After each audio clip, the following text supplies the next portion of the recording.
This is not a normal election, and this is not your father's Republican Party. It's now Donald Trump's party, and if he's elected, the consequences will be catastrophic. Trump acolytes have an entire plan called Project 2025 that outlines priorities for the first 180 days of a new Trump administration. And it's not hyperbole to say that Project 2025 would dismantle democracy as we know it. Critics are calling it the fascist playbook, and it should be one of the reasons, if not the reason, that you vote this November. What's at stake here is not just a Republican agenda versus a Democratic agenda, as in years past, but democracy itself. And you don't need to take anyone's word for it. You can read Project 2025 for yourself. The far right's blueprint spans 2 volumes, over 800 pages, and it details comprehensively the Republican strategy to remake the executive branch, concentrating power solely in the hands of the president. But as the far right is well aware, this project can't proceed without restructuring our government's foundations, without eliminating the legal obstacles and checks on the president, like, for example, the Department of Justice, which is why there's a whole chapter in Project 2025 about the DOJ. In his most recent piece, The Nation's Elie Mystal highlights how devastating Project 2025's assault on the Department of Justice could be. Elie writes, quote, "If Project 2025 is essentially a conservative heist plot, then the chapter on the DOJ is where the plotters detail how they intend to disable the security cameras and floodlights, allowing them to operate under the cover of darkness." Incapacitating the Department of Justice is exactly that, knocking out the security cameras. Trump's problem with the DOJ is not, as he claims, that it is a bloated bureaucracy, but rather that, as currently structured, it won't carry out MAGA's bidding. Mystal goes on to explain, quote, "Project 2025 proposes transforming the Civil Rights Division of the DOJ into a tool to fight for white supremacy instead of against it. It aims to do this by using the division to prosecute institutions and organizations that promote diversity as violating civil rights and equal protection of whites. And it's the logical conclusion of the conservative assault on affirmative action and DEI programs. Project 2025 is telling us exactly how the conservatives plan to take away the rights of women, people of color, and the LGBTQ community. I beg the American people to believe them." For more on this, I am joined by Elie Mystal himself, columnist and justice correspondent for The Nation. He's also a fellow with the Type Media Center and the author of the book, Allow Me to Retort, A Black Guy's Guide to the Constitution. Elie, we touched about this very briefly in the introduction, but can you please give us the TLDR for how Project 2025 plans to restructure and repurpose the Justice Department?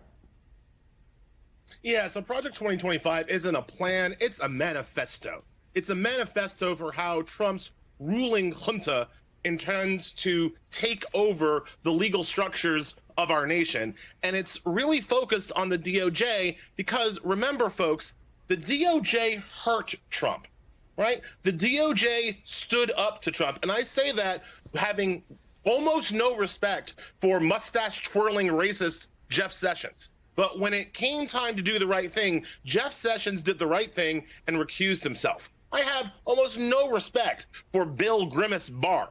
But when it came time to do the right thing after Trump lost the election, Bill Barr would not do Trump's bidding and would not file frivolous lawsuits against, the voting machines and Smartmatic and what have you, right? So Trump will not have forgotten that.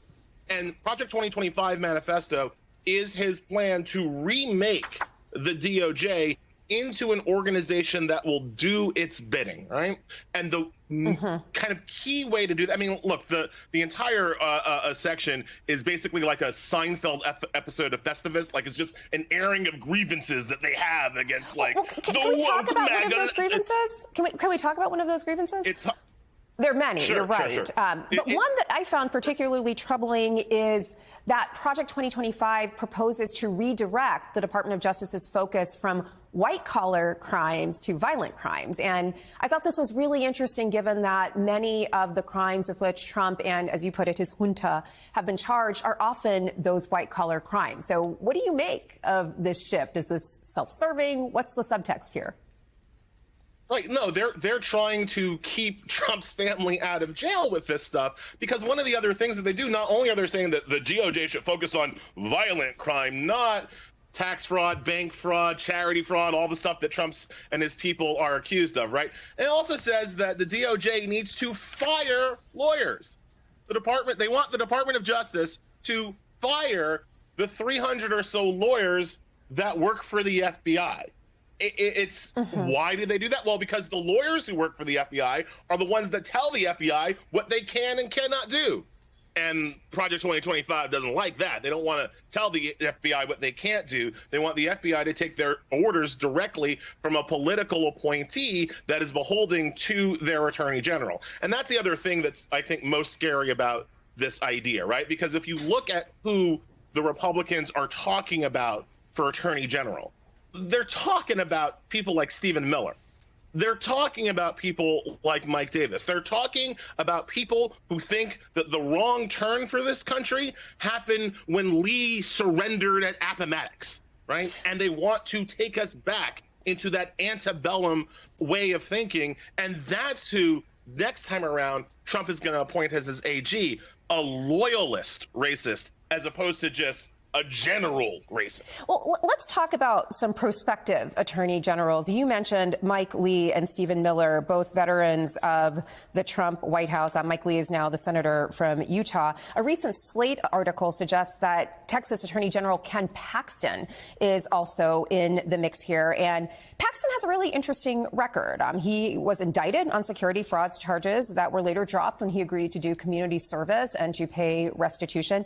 And he also said that he would bring legal action against emergency room physicians if they performed abortions on Texas women who were in the throes of miscarriage. So how does he figure into this, and what would the DOJ look like under his leadership? Well, Melissa, personally, I've never been arrested or charged or convicted of a crime. But I have heard that when you are arrested, charged, and convicted of a crime, when you're a felon, you kind of like to hang out with other felons, right? You feel a little bit more comfortable with your own people when you are convicted to hang out with other cons. And that's Ken Paxton, right? Like, that's what Ken Paxton brings to the table, that criminality that Trump loves so much. So, yeah, he's one of the people who's in the mix for AG. Chris Kobach, the attorney general. Basically, if you have been a Republican lawyer who has attacked people of color, the LGBT community, or women trying to access reproductive rights, Trump wants you to send him a cover letter. Right? Trump's going to take your call about and interview you to be the next attorney general of this nation. Elie Mystal, so much in these 800 pages. We didn't even have a chance to talk about the Comstock Act, but thank you so much for giving us the TLDR. All every American should be looking into this. Thank you.